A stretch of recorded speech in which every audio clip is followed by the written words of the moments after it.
The Mitten.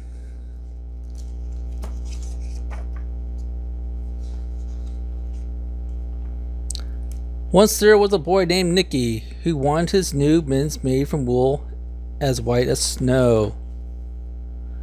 At first, his grandmother, Baba, did not want to knit the white mittens. If you drop one in the snow, he warned, you'll never find it.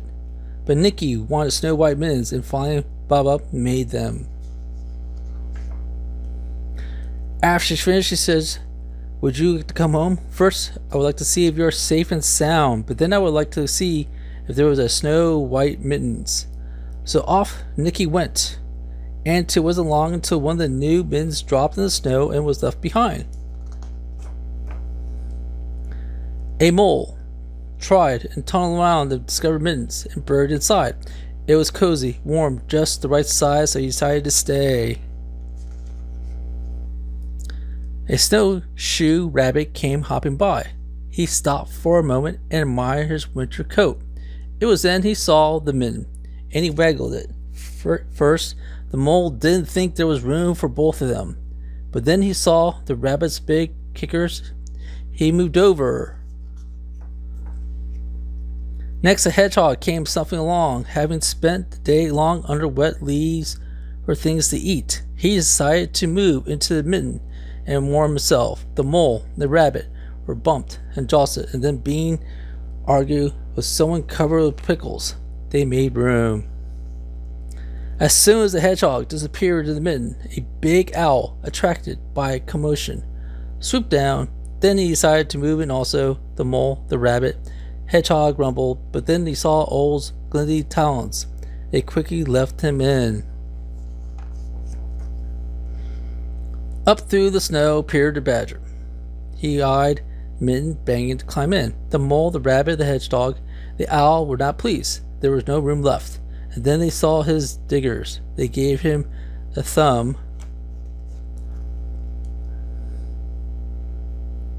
It started snowing, and the animals were snug in the mitten, all wrapped and warm, steaming the rose. A fox trotted and stopped to investigate, and then he saw it cozy, made feel drowsy. The fox poked the muzzle in. Then the mole, the rabbit, the hedgehog, the owl, and the hedger saw shiny tea.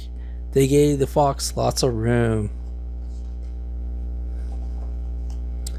A giant bear limped by. He spied the mitten, all plumped up, not being one able to left in the cold. He began to know his way in. The animals were packed up as tightly as he could, but the animal would argue with the bear.